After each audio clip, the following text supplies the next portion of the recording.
老婆不要看稀世珍宝系列，公牛黄金王朝3巨头，而且还乘以3张。好，其实这张其实是我们客人鉴定，我们帮他鉴定出来的哈。然后他真的非常的大方，还给我们这个拍摄哈。因为我那时候看到的时候，我一直看着这3张，久久无法忘怀。然后这个卡主很开心，就直接说拍个1集吧，我就给你拍个1集吧。所以我们真的很感谢这位卡主哈。从公牛王朝最值得纪念的这3个人啊，这个卡非常的有典故。其实大家都知道，黄金王朝是1997年、1995年、1998年连续3连冠之后 ，Last Dance 最后大家都离开了，那公牛就变成是一个非常OK 的球队。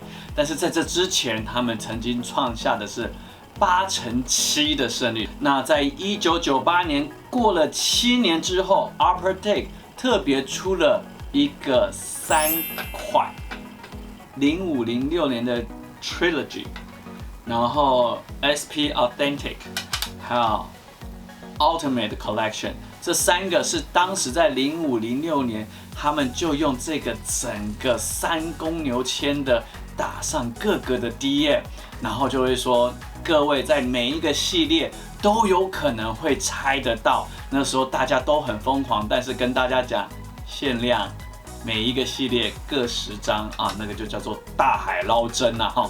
所以真的这一款10张，我记得这一款是10张，这一款15张，这一款10张。所以那时候他们的 DM 就这样子放出来，就是说 OK 就是这样哈，你们怎么猜就只能猜到这3。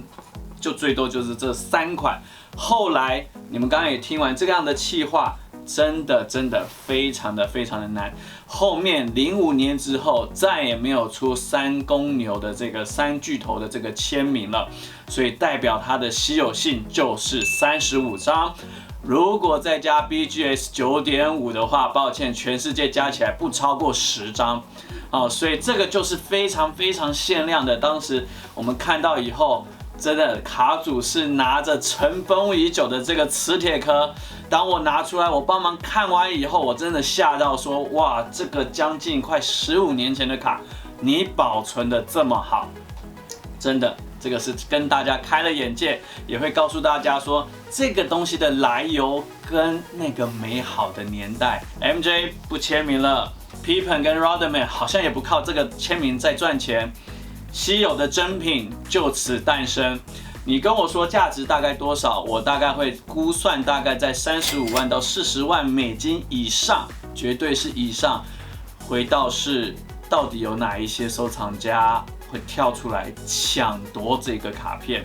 因为我跟你讲说，我相信在开台之前，大家能够看到这3张在一起，看到1张我都觉得了不起了，看到3张在一起的，我相信这应该是首见了。然后这个卡主也自己说，我就是之前就退了卡坑，只留下这3张。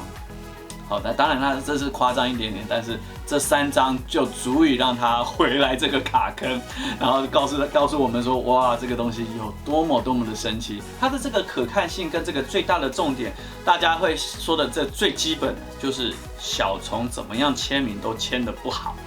就跟 Blake Griffin 一样，他的笔好像永远都会开叉，所以这个要拿到10，相对的就是非常的难。因为我们都知道小虫是一个很随性的人，签得快之外，很容易出签。签名会出了这个框以后，你就拿到9分了。所以这一张是格外的是非常的贵，所以这张如果这个是千基石的，真的是非常的难得。而且第一个小虫的这个签名没有开叉，没有出签，所以这是第一个很特别的逻辑。然后再来是这3张卡片几乎都没有褪色。这个蓝的这个签名是完全是蓝色的，通常的签名会蓝，然后照了光以后，它会有点慢慢的变黑蓝，然后甚至到有点慢慢的变黑，然后再慢慢的变淡，这一切都是这个蓝色千基笔记的氧化成分。这3张几乎都没有。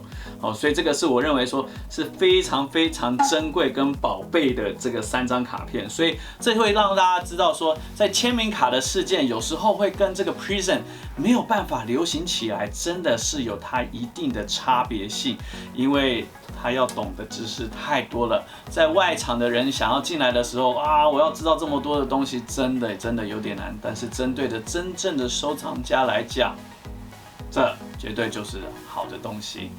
所以欢迎大家能够把自己的这个卡能够送给我们来鉴定，可以去送 PSA 或者送 BGS， 怎么样才能让你保值？像这位卡主他自己就说，哇，他拿到9.5，说那我们来 PSA 10，我说这个卡主这个不要啊，你的9.5跟 PSA 10已经没有差别了，真的没有差别了，不要自讨没趣。你拿到了 PSA 10跟 BGS 9.5，在这种等级的卡，价钱是没有差别的。回到的是卡况多好，你想放吗？你想要来买吗？我不要卖你，因为这是我最后在退卡坑之前，我觉得人生唯一要留的3张，这是我们95年黄金的回忆。我们老婆不要看，记得按赞、订阅、分享，我们下次见。